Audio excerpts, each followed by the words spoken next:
প্রত্যেক বন্ধুদেরকে আবারও আজকে একটি নতুন অনুষ্ঠানে স্বাগত জানাবো। ভীষণ গুরুত্বপূর্ণ অনেকগুলো টপিক নিয়ে বিভিন্ন দিন বিভিন্ন প্রোগ্রাম আপনাদের জন্য আনা হচ্ছে এবং আশা করব যে প্রত্যেকটা প্রোগ্রাম আপনাদেরকে, আপনাদের কাছের মানুষদের, আপনাদের পরিচিতদেরকে কোনো না কোনোভাবে অবশ্যই সাহায্য করতে পারে। দর্শক বন্ধুরা, আজ আমাদের সঙ্গে অতিথিরূপে যিনি রয়েছেন তিনি একজন বিশিষ্ট জ্যোতিষ ব্যক্তিত্ব। আপনারা সকলে চেনেন স্বনামধন্য সংখ্যাতত্ত্ববিদ, বাস্তুবিদ ও হস্তরেখাবিদ শ্রী ভৃগু অনাদি।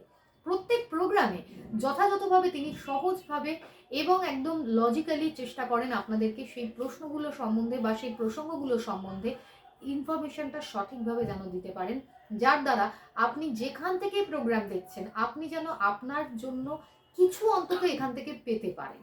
আর সেই পাওয়াটার উদ্দেশ্য বা উদ্যোগ আপনারও থাকা দরকার এবং আমরা তো সেই উদ্যোগ নিয়েই আপনাদের কাছে অনুষ্ঠান নিয়ে আসি।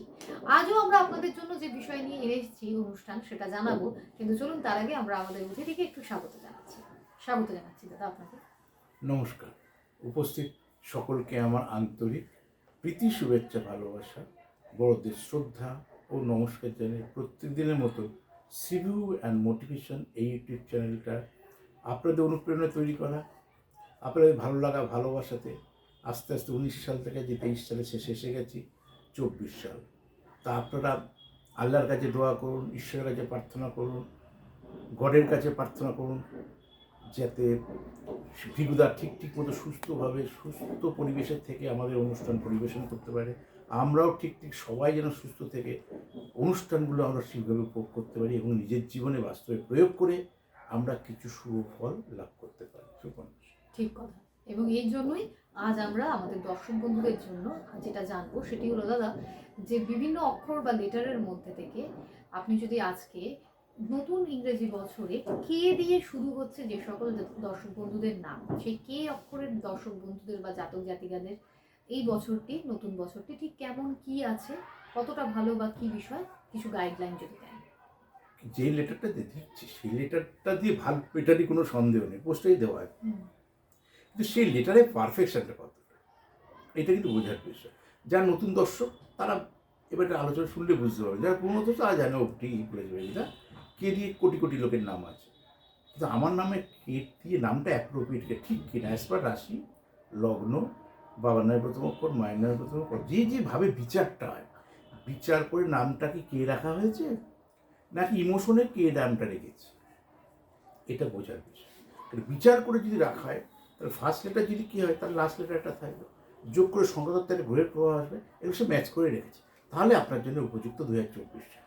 কিন্তু যদি এটা শুধু কে আপনি জানেন, কনিনিকা, কনিষ্কা, কঙ্কনা, অনেক কিছু আপনার নাম হতে পারে, সব নামের স্পেলিংগুলো দেখুন আলাদা আলাদা, সবার বাবা আলাদা, সবার বাবার স্পেলিং আলাদা, মায়ের স্পেলিং আলাদা, কত নম্বর সন্তান, জন্মস্থান কোথায়, তার প্লেস অফ বার্থ কোথায়, সব আলাদা, হসপিটালে, নার্সিংহোমে না বাড়িতে, সব চেঞ্জ হয়ে যাবে।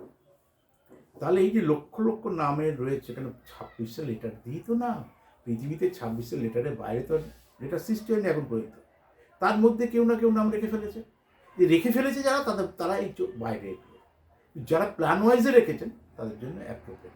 ভাগ্য অনুসারে নামকরণ করলে ভাগ্যের সুফল পাবে, ভাগ্যের কুফল পাবে যখন ইয়ার ধরে পড়বে। কিন্তু যদি আন্দাজে হয়ে থাকে, ভালো লেগে ভালোবেসে, তাহলে সেটা ভালো লাগা ভালোবাসার রূপে থাকুক, সেটা ভাগ্য রিলেটেড নামকরণ নয়। আপনি শিক্ষার্থী, অবভিয়াসলি আপনার জন্য ভালো হবে। যে শিক্ষার্থী হায়ার স্টাডি বিশেষ যারা করছে, যারা মাস্টারি করবে, সেই শিক্ষার সূত্রে যদি আপনি বাইরে যাবেন মনে করেন, আপনার জন্য খুব ভালো। কিন্তু উচ্চ মাধ্যমিক থেকে অনেককে বাইরে পাঠায়, উচ্চ মাধ্যমিক থেকে কোনোভাবেই আপনাদের কোনো বাইরে মুখ করাটা আপনার জন্য শুভ না। আমি না বললে কি আপনি হয়তো করেই বসে আছেন। তাহলে মাস্টারি করার জন্য সে প্রফেশনাল কোর্স করুন, জেনারেল এডুকেশন করুন, যে দেশেই রয়েছে, বা পিএইচডি করার জন্য আর বাইরে যাওয়ার জন্য কিন্তু আপনার উপযুক্ত সময় 2024 সাল। 23 সালে চেষ্টা করেছেন, হয়নি, লিঙ্ক হয়নি, স্কলারশিপটা পাননি, এটা একটা কথা, যে কোনো কারণে কেটে গেছে। 2024 সালে আপনার বাইরে যাওয়ার জন্য, এডুকেশন সূত্রে হায়ার স্টাডি করার জন্য উপযুক্ত টাইম। এটা ভালো খবর না? বিবাহ সূত্রে বিদেশ বা বিদেশে বিবাহ দেবেন, এরকম কোনো কানেকশান এলে আপনার জন্য কিন্তু ভালো। বা ব্যবসা বাণিজ্য করবেন, বিশেষ করে লেদার সেকশন, লেদার 1, 2 পেট্রোলিয়াম জাত দ্রব্য, 3 জলজাতীয় ব্যবসা, 4 ওয়াইন শপ বা বার কাম রেস্টুরেন্ট, ফুলে ফেপে উঠবেন 24 সাল। কারণ 24 সাল উঠবেন না, 25 সাল ডাউন হয়ে যাবেন। 24 সাল দিয়ে তো 60 বছরের জীবন না, শুরু। যারা করবেন মনে করবেন, সব পরিকল্পনা করা রয়েছে, কিন্তু কোনোটাই ঠিকঠাক মতো শর্ট আউট হচ্ছে না। 24 সালের প্রাক্কালেই প্রোগ্রামগুলো করছি মুখে একদম, যাতে আপনারা নতুন করে শুরু করতে পারেন এবং আপনার পুরো 24 সালটাকে রিপ্লেস করতে পারেন। তারপর তো একটা ব্যবসা করলে তো আমাকে সারা জীবন চালাতে হবে। বারবার বলি, নামের প্রথম অক্ষর যদি কে হয়, সেটা যদি রাশি লগ্ন অনুসারে, বাবার নামে প্রথম অক্ষর, মায়ের নামে প্রথম অক্ষর, কত নম্বর সন্তান অনুসারে জ্যোতিষকে দেখেই করে থাকেন, তাহলে এটা আপনার জন্য মিলবে। লটারি টিট কাটার সঙ্গে যুক্ত ছোটোখাটো কিছু প্রাইজে কিন্তু আপনি পাবেন, এটা নিয়ে কোনো সন্দেহ নেই। কিন্তু লটারি টিট যারা কাটেন না, কারণ যারা কাটার সঙ্গে যুক্ত বললাম, যারা কাটেন না তারা নতুন করে কাটবেন না। যারা মনে করছে যে আমি জেনারেল এডুকেশন করাটা প্রবণতা থাকে, বিএসসি চেষ্টা করুন। এখনও যারা 11-এ পড়ছেন বা 12-এর সবে উঠেছেন বা ভাবছেন 24 সালে 12 পাস করবো, জেনারেল এডুকেশন করলে 24 সাল থেকে প্রফেশনাল কোর্স করার চেষ্টা করুন, যাদের নামের প্রথম অক্ষর কে আছে। যারা ফ্যাশন ডিজাইন, গ্রাফিক ডিজাইন বা Web3 বা আপনি কোনো মডেলার বা অভিনেত্রী বা সিঙ্গার, এই ধরনের কাজের সঙ্গে যারা যুক্ত বা কাজ করতে আগ্রহী, তাদের জন্য কি নামের প্রথম অক্ষর যদি কী হয়, আপনার জন্য 2024 সাল কিন্তু আপনার জন্য শুরু করার জন্য খুব ভালো হতেই পারে। আপনি সন্তানযোগ্য কন্যা, বিয়ে হয়েছে, এই 2023 সালে সন্তানটা আসেনি, কিন্তু 2024 সালে কিন্তু আপনার সন্তানযোগ্য যদি কন্যা হয়, আপনার সন্তানের কিন্তু কন্যা মানে সন্তান লাভ করার সম্ভাবনা থাকবে। আপনার যদি নামের প্রথম অক্ষর কে হয়, এটা নিয়ে কোনো সন্দেহ নেই। সেরকম নানা রকমের শুভ খবর আপনার জন্য রয়েছে। প্রত্যেকটা মানুষ তো কোটি লোক কোটি কাজের সঙ্গে যুক্ত, ও ম্যান টু ম্যান ধরে তো ওই 5 মিনিটের অনুষ্ঠানে আলোচনা করা যাবে। আপনি কী কাজের সঙ্গে যুক্ত আছেন? না আমি একটা ব্যবসা করছি, ব্যবসা ঠিক কিনা, আমার ব্যবসা উন্নতি কখন, না আমি একটা চাকরি করছি, চাকরিতে প্রমোশন হচ্ছে না, বা আমি হায়ার স্টাডি করে বসে আছি, আমি চাকরিটা পাইনি। প্রশ্ন নানা রকমই হতে পারে।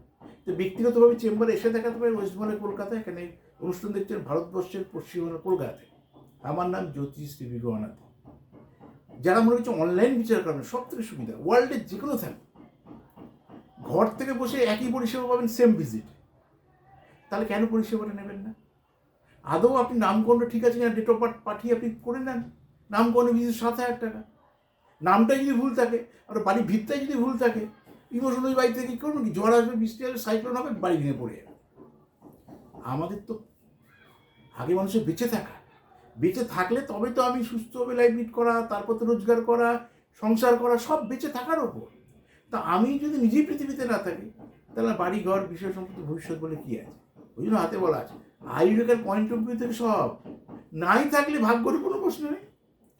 আপনার কি আছে, নামের প্রথম কেটা ঠিকঠাক তো, এটা আগে জেনে নিন। এবং এটা জানবার জন্য আপনারা 9830143766 নম্বরে কন্ট্যাক্ট করে যোগাযোগ করুন। আপনারা প্রত্যেক সপ্তাহে সুযোগ পাচ্ছেন এবং আপনারা অনলাইন গাইডলাইন নেওয়ারও সুযোগ পাচ্ছেন। যদি মনে হয় যে আপনারা চেম্বারে আসবেন বা যদি মনে করেন অনলাইন গাইডলাইন নেবেন, তাহলে আপনারা এই নাম্বারে কল করে সেটা জানালে আপনারা চাইবেন একটি হোয়াটসঅ্যাপ নাম্বার। সেই হোয়াটসঅ্যাপ নাম্বারে নিজের নাম, আপনি যে বিষয়ে জানতে চাইছেন সেই বিষয়টি, আপনি আপনার যে ডেট অফ বার্থের যে পুরো বার্থ ডেটা, সেটি আপনার দুটো হাতের ছবি, আপনার গার্জিয়ানের নামের প্রথম অক্ষর এবং যে পারিশ্রমিক, সেটা অনলাইন পাঠিয়ে দেওয়ার 48 ঘন্টার ভিতরে আপনারা কিন্তু জানবেন নিজেদের জিজ্ঞাসার যেটার উত্তর সেটি। এই রিপ্লাইটা জানার পাশাপাশি যদি মনে করেন যে না, দরকার হলে চেম্বারে আসতে চাইছেন, তাহলেও আসার সুযোগ আছে। আপনারা নামে বুকিং করিয়ে প্রত্যেক সপ্তাহের প্রত্যেক বুধবার রাসবিহারী এভিনিউ চেম্বার, প্রত্যেক বৃহস্পতিবার, শনিবার, রবিবার খড়দায়, আর প্রত্যেক শুক্রবার শিয়ালদায় আপনারা সুযোগ পেয়ে যাবেন। অনুষ্ঠান আজ এই অবধি। দাদাকে ধন্যবাদ জানাচ্ছি। প্রত্যেক দর্শক বন্ধুদের জানাবো ভালো থাকবেন প্রত্যেকে। নমস্কার।